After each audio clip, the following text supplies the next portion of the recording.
Hello, my dear friends.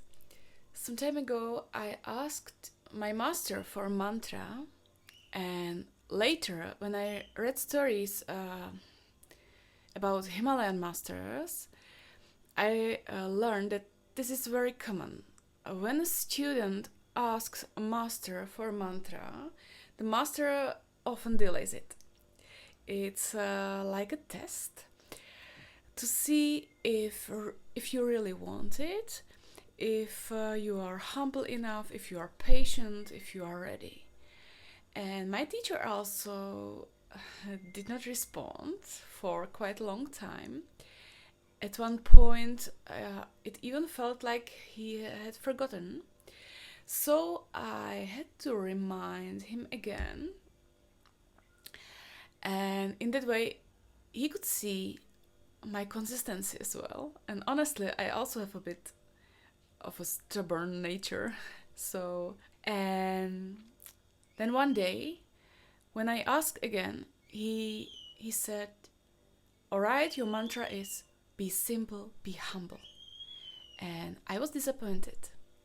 Of course, I wanted a Sanskrit mantra, something I could repeat every day, something that would remind me the tradition, the lineage, the teaching. Because having a mantra is a great blessing, actually. But in the end, I received this mantra. It's simple, short, and beautiful, very powerful. One of the strongest mantra, actually. So, be simple, be humble. Maybe this was also a message for me that was meant especially for me. Maybe I was too pushy in wanting the mantra and not humble enough, maybe. I don't know. And the master always works with your ego. That's how it is. The master touches something inside you, and then you can learn from it. He or she usually doesn't tell you directly what you are doing wrong. Instead, they create a situation when you realize it yourself.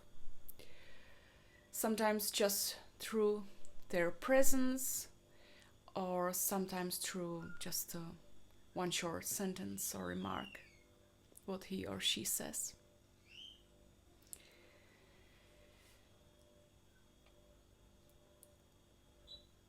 Be simple, be humble. In simplicity, there is the greatest strength.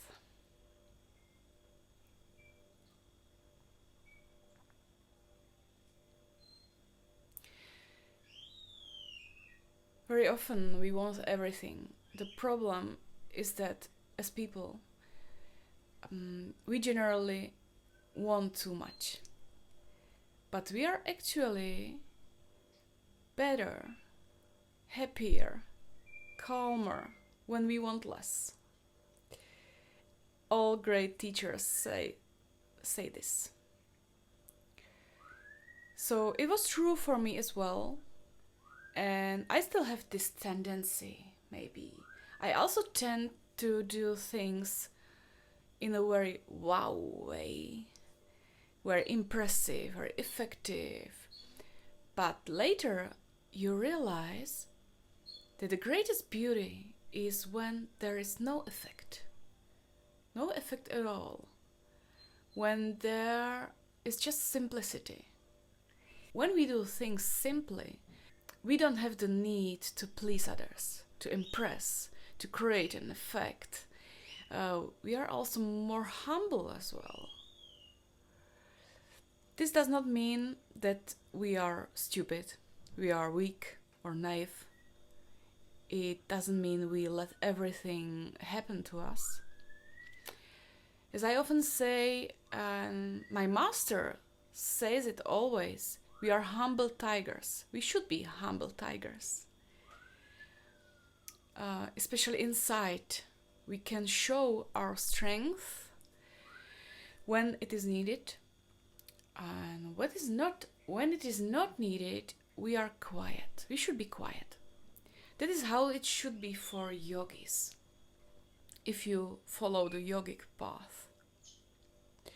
And when we show our strength, it is not from the anger. As I explained in my video about anger last time, how a yogi perceives anger and how yogi should work with this emotion. Actually, you can watch it here on my channel.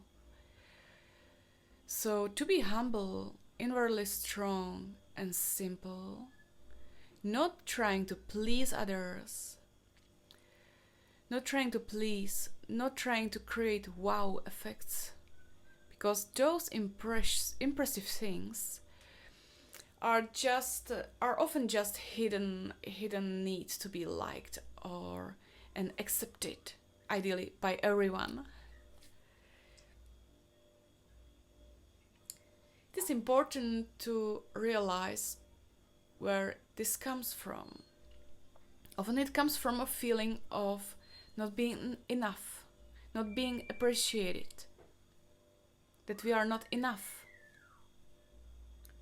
But when we feel inner sufficiency, when we feel that we are enough and we are authentic, we no longer need to please others. So be simple, be humble. This is very powerful mantra. I try to live by it also when I teach yoga and whenever I speak or appear in public. And try to notice it when you feel the urge to do something wow, just to impress. My dear friends, try to notice it when you try to do something wow or just impress. That is the ego. The ego wants things to be theatrical. And the ego should always be surrounded when we want to stay calm and in peace. In our tradition, we learn to surrender the ego to the divine and to not act from ego, to not do things from ego, because that always creates problems and complications. So whenever the mind feels that I'm better than others, or when something goes well, or when we succeed and people praise us for a good speech, for a good talk, or something we did well, this is again about non-attachment, actually.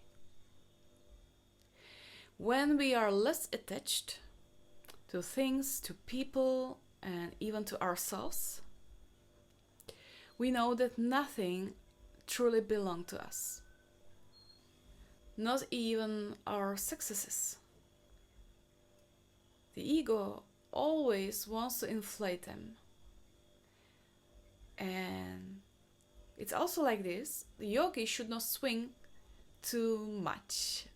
So it means not to be overexcited, so much excited, and not fall too low either. Not be so high or so down. Not be too high or too down. So simplicity always holds strength. This applies to everything. Eating simply, dressing simply, expressing ourselves simply.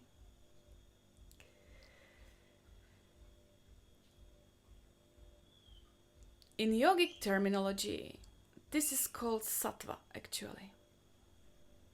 And it is purity. Be simple, be humble, my dear friends. Hari Om.